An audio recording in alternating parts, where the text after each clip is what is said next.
Olá, boa tarde. Ótima semana de feriado a você que acompanha o Balanço Geral. A gente começa o esporte falando de Campeonato Brasileiro. O Chapecoense foi até São Paulo enfrentar o Palmeiras e conseguiu arrancar lá no Allianz Parque um pontinho importante para a sequência do campeonato. Diante de 30 mil torcedores, o Palmeiras parou em Jandrei, goleiro de grandes defesas. Parou na incompetência de Borja. E também no juiz Igor Benevenuto, que anulou o gol legítimo do zagueiro Antônio Carlos nos acréscimos. Ele marcou um impedimento. Nós sabíamos que íamos pegar uma equipe muito fortalecida desse resultado e que a confiança é inegável que estava aflorada, né? Mas é importante, como você frisou, né? Valorizar o trabalho da semana.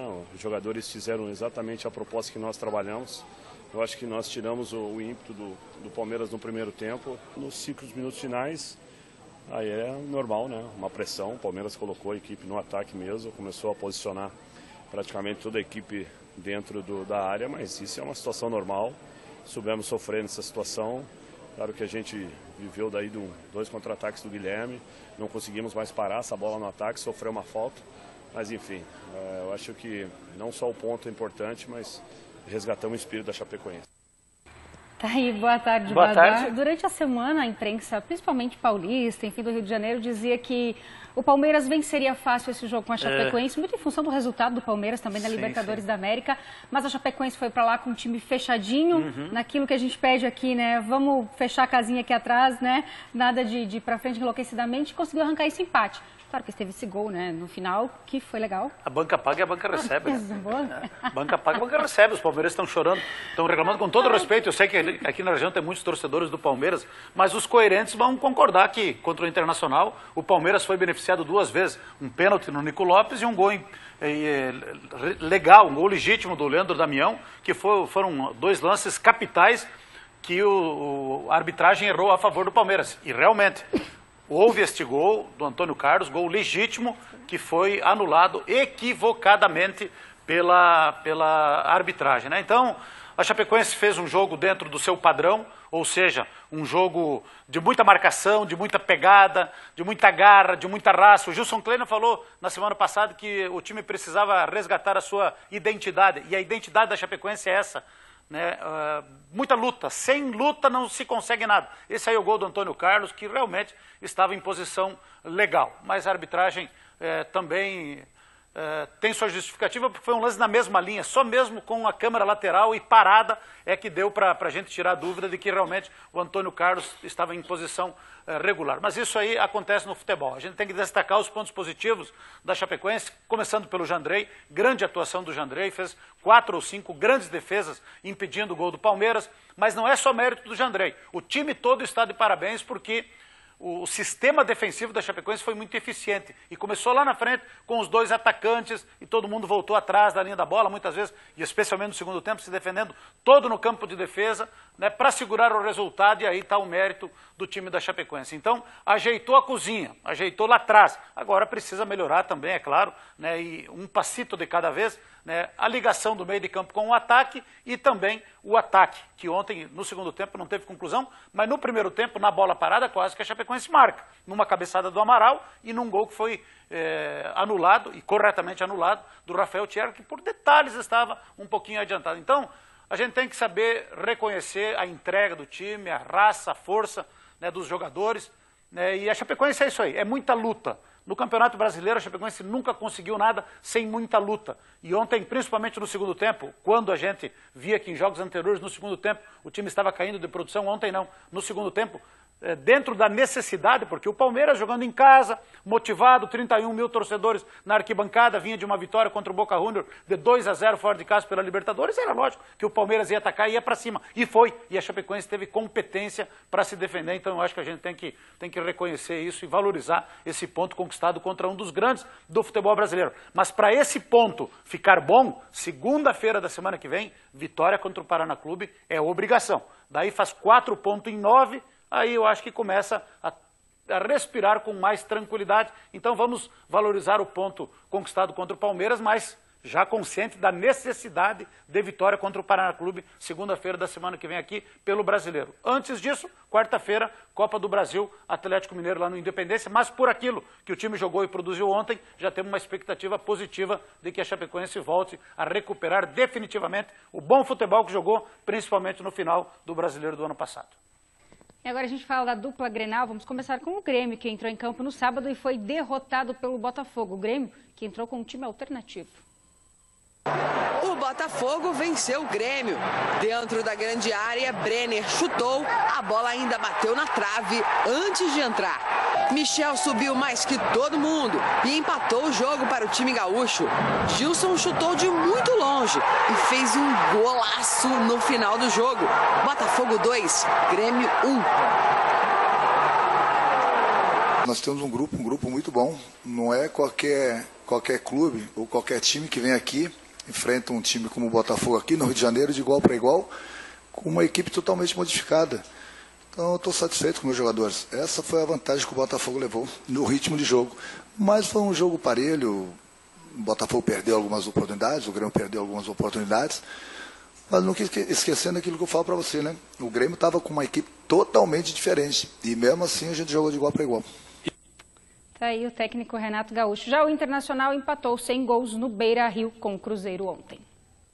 O time colorado entrou em campo com a nova camiseta. E desta vez, Leandro Damião estava na partida desde o início. Fabiano e D'Alessandro também retornaram à equipe colorada. Como a prioridade do Cruzeiro é o jogo da Libertadores da América na quarta-feira, Mano Menezes colocou em campo o time alternativo. Com isso, o Internacional tirou vantagem do desentrosamento do time mineiro e conseguiu avançar mais vezes. O primeiro grande momento de gol surgiu logo no início do jogo, em uma cobrança de falta de D'Alessandro, que passou perto da rede. Outras oportunidades surgiram, mas o Colorado não conseguiu abrir o placar. O segundo tempo iniciou com o Internacional pressionando ainda mais o time de Mano Menezes. E já nos primeiros minutos, Leandro Damião teve a oportunidade de balançar a rede. Mas o chute forte passou longe. Logo em seguida, ele de novo. Damião fica de cara com o gol, mas Lucas Romero estava ali para impedir o gol colorado. Na sequência, foi a vez do chute de Patrick de fora da área parar nas mãos do goleiro do Cruzeiro. O estreante Luca entrou no lugar de Damião para reforçar o ataque. E na primeira chance, de longe, chutou e explodiu no travessão. E mesmo superior na segunda etapa, os colorados não conseguiram passar pelo time mineiro. O Inter jogou bem, fez uma boa partida. A atuação foi melhor do que o resultado, era jogo para ganhar, até porque o Cruzeiro também com um time totalmente de reservas. Mas aí você coloca os reservas em campo e o goleiro Rafael simplesmente fechou o gol. Fechou o gol e quando ele não fechou o gol, a bola foi na trave, o Luca entrou muito bem no segundo tempo. Então o Inter foi muito superior, principalmente no segundo tempo, né? Só que a bola insistiu em não entrar. Então a atuação do Inter foi boa, o time jogou bem, só que acabou empatando. O resultado não foi ruim, não foi bom, perdeu 2 pontos dentro de casa, até porque o Cruzeiro estava com um time de reservas e aí o ideal seria, e até o Inter merecia a vitória, mas tem dia que a bola não entra, né? E o Grêmio pagou o preço por jogar com um time de reservas, um time desentrosado, alguns jogadores sem ritmo de jogo, estava no empate até o finalzinho, que era um resultado bom para o Grêmio, daí o Gilson acertou aquele chutaço lá na gaveta e acabou dando a vitória para o Botafogo. Agora, o time titular do Grêmio é uma coisa, o time reserva é outra, não rende tanto, né? E aí pagou o preço por ter optado o Renato Gaúcho em função de que terça-feira joga na Libertadores, colocar um time reserva, esse é o problema do Grêmio. Às vezes começa a priorizar uma competição em detrimento da outra, o brasileiro vai ficando em segundo plano e vai perdendo pontos, mas é o risco que se corre quando se joga com um time de reservas. E só para corrigir, o Jair Correia me corrigiu aqui, se a Chapecoense ganhar do Paraná Clube segunda-feira aqui, serão 5 pontos, né, somados em 12 disputados. Então, já melhora a situação da Chapecoense, mas repito, tem que fazer o dever de casa contra o Paraná Clube aqui. E a gente confere agora os gols que movimentaram as demais partidas da terceira rodada do Campeonato Brasileiro. Olha só. No campo, jogando em casa, o Atlético Mineiro começou pressionando o time paulista, que perdeu o lateral direito logo aos 8 minutos do primeiro tempo. Fagner, lesionado, foi substituído. Otero bateu falta da intermediária. Cássio esticou e a bola explodiu no travessão. Aos 37 minutos depois desse escanteio, a bola desviou e sobrou para Ricardo Oliveira, que finalizou na trave. Roger Guedes pegou o rebote e mandou para as redes. Mas o gol foi invalidado pelo árbitro, que consultou o auxiliar e foi bastante pressionado pelos jogadores do Corinthians, que se defendeu bem no primeiro tempo. Na sequência, Roger Guedes mandou a bola para o fundo da rede. Placar final, 1-0.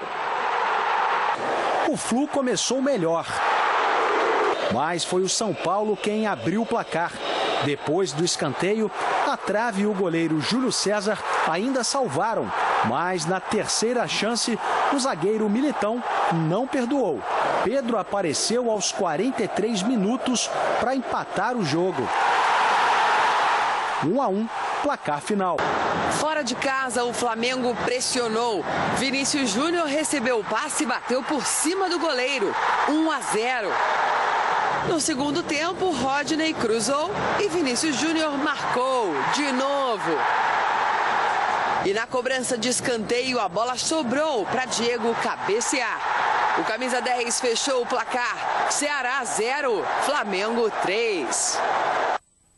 E outros dois jogos fecham a terceira rodada, um deles bem interessante para a Chapecoense, América Mineiro e Vitória. Por que esse jogo é interessante para a Chapecoense? A gente vai conferir agora aqui no telão a classificação depois dessa terceira rodada do Campeonato Brasileiro, que tem o Flamengo como líder, 7 pontos, 2 clubes têm 6 pontos conquistados, Corinthians e Atlético Mineiro, e aí temos Atlético Paranaense, Botafogo, São Paulo e Palmeiras com 5 pontos conquistados cada um. O Vasco, o Internacional, o Fluminense, o Grêmio, o Bahia e o Sport estão no grupo dos 4 pontos somados nessas 3 primeiras rodadas do Campeonato Brasileiro. O América Mineiro é o 14º com 3 pontos. O Santos também tem 3 pontos. E olha só a Chapecoense, pela primeira vez fora da zona do rebaixamento, 16ª colocada com 2 pontos conquistados. O Vitória, que vai jogar com o América hoje à noite, tem 1 ponto conquistado, está na zona do rebaixamento, assim como o Cruzeiro, que só tem 1 ponto conquistado até aqui. Claro, o Cruzeiro vai se recuperar até o final do campeonato. Ceará, 1 ponto conquistado, 19º colocado, e o 20º colocado, próximo adversário da Chapecoense, inclusive o Paraná, que não somou nenhum pontinho até agora. Por isso esse jogo é importante, América Mineiro e Vitória hoje à noite, para o torcedor da Chapecoense ficar de olho. E de futebol, Campeonato Brasileiro, a gente vai direto agora para futsal. Na sexta-feira nós tivemos aqui em Chapecó a decisão da Supercopa Brasil de futsal feminino, né? O jogo decisivo da Femalho no Chapecó, enfrentando as Leoas da Serra, e infelizmente não deu para as meninas aqui de Chapecó. A gente tem agora os lances aí dessa partida para mostrar para você aí de casa, né?